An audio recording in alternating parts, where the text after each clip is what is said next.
आज की रात भारत के लिए बहुत ऐतिहासिक रात होने वाली है, क्योंकि आज मध्यरात्रि से आधी रात से कह सकते हैं कि जीएसटी यानी कि गुड्स एंड सर्विसेज टैक्स लागू हो जाएगा। और हम कह रहे हैं कि आज भारत को तीसरा वनडे मुकाबला खेलना है वेस्ट इंडीज के खिलाफ एंटीगा में। और सीरीज में टीम इंडिया 1-0 से आगे चल रही है, क्योंकि दूसरा वनडे मैच हमने जीता था, तीसरा जीतेंगे तो सीरीज में 2-0 से आगे हो जाएंगे।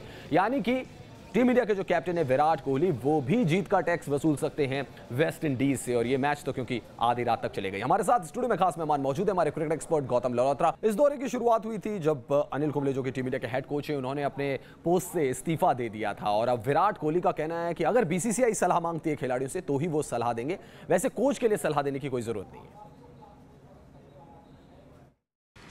From a personal point of view, I can't pinpoint anything or give details. We as a team, contrary to a lot of perceptions, we as a team only voice our opinions when being asked by the BCCI to give our suggestions. So that is something that we've always gone through as a process, and that's something that we respect as a team. And when asked, it's been asked together. It's not like it's segregation of anything. So we respect that process, and that same procedure, if and when it takes place, we'll give our suggestions to the BCCI.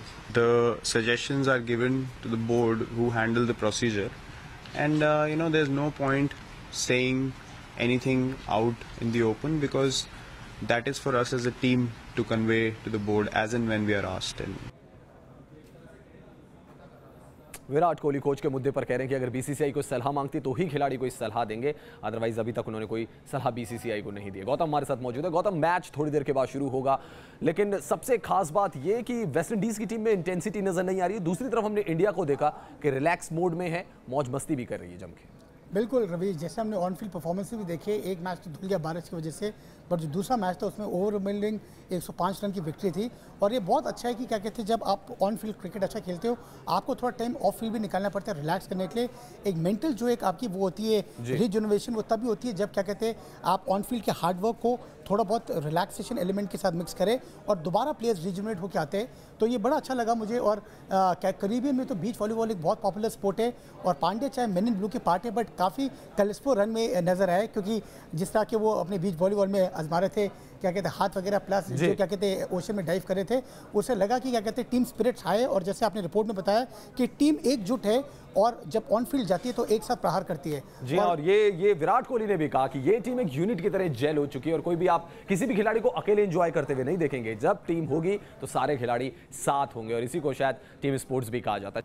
Gautam, आप ये मानेंगे कि एक बल्लेबाजी के तौर पर, एक कप्तान के तौर पर तो आप बहुत हाईली रेट करेंगे महेंद्र सिंह धोनी को, but as a finisher, as a बल्लेबाज भी अब टॉप 4 में आ रहे हैं, तो आपको मानना पड़ेगा कि एक दशक में जो बल्लेबाज आए उसमें धोनी का इंपैक्ट भी बहुत ज्यादा रहा है। बिल्कुल रवीश, आंकड़े को मैं एक तरफ गिनता भी नहीं, सबसे बड़ी इनकी उपलब्धि रही है कि अगर माइकल बेवन के बाद लांस क्लूजनर के बाद एक आई स्कूल फिनिशर आए, वो रहे महेंद्र सिंह धोनी। नंबर 6 पे काफ़ी टाइम तक हमारे पास कपिल देव थे, और वो भी अच्छी ताबड़तोड़ पारियां खेलते थे। 1980s में उनकी स्ट्राइक रेट 80 के ऊपर होती थी और काफ़ी मैचेस फिनिश करते थे। उसके बाद एक एरा आया जब जडेजा और रॉबिन सिंह थे, वो कुछ मैचेस खत्म करते थे। बट जब हम इम्पैक्ट प्लेयर की बात करते हैं, जैसे इनके आइडल एडम गिलक्रिस्ट थे, वो ओपनिंग में आके खत्म करते, तो उनके पास भी कुछ 9600 रन है। धोनी को याद किया जाएगा, जैसे आपने रिपोर्ट में बताया, भारत के बेशुमार मैचेस फिनिश करने के लिए, और जो उनका टेम्परामेंट था, और जिस भी परिस्थिति होती थी नीचे आके एक अश्योरेंस देते थे कि वो मैच जी। और एक गैप जो हो गया था गौतम, एक जो गैप हो गया था 6 और 7वें नंबर पर, उसको महेंद्र सिंह धोनी ने फिल किया, और फिनिशर की जो टर्म थी वो इंडियन क्रिकेट में लेकर आए महेंद्र सिंह धोनी की हमने बात करते हैं युवराज सिंह की। धोनी और युवराज सिंह ने टीम इंडिया के लिए कई मैच जिताऊ पारियां खेली हैं, लेकिन युवराज सिंह का बल्ला भी काफी मैचेस से खामोश चल रहा है। और अगर उनको सोचना होगा कि अगर 2019 वर्ल्ड कप के थिंक टैंक में वो आना चाहते हैं, तो युवराज सिंह को अपने बल्ले से कुछ ना कुछ कमाल तो करना होगा। गौतम, आप मान रहे हैं कि वर्ल्ड क्रिकेट में ये सिनेरियो चल रहा है, चाहे वेस्ट इंडीज क्रिकेट की बात कर ले, इंडियन प्लेयर्स भी बोल रहे हैं कि उनकी भी सैलरी बढ़ाई जानी चाहिए, ऑस्ट्रेलियन क्रिकेटर्स के साथ भी ये पंगा चल रहा है, तो क्या सिनेरियो बन के आ रहा है? ये सैलरी को लेकर सारे विवाद फंस रहे हैं, जिससे अल्टीमेटली हो सकता है कि क्रिकेट का भी नुकसान हो जाए।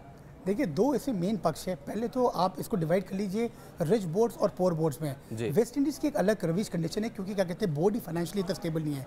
जहाँ तक क्रिकेट के फाइनेंशियली 3 बड़े पावर हाउसेज है, ECB, ऑस्ट्रेलियन क्रिकेट बोर्ड और BCCI, मुझे नहीं लगता कोई कारण है अगर उनको एक अच्छा चंक मिलता है ICC से अपने ऑन फील्ड और जो फाइनेंशियल मसले, प्लेयर्स को ज़रूर उसका एक हिस्सा जाना चाहिए जो वार्नर और बाकी टीम की पेशकश है।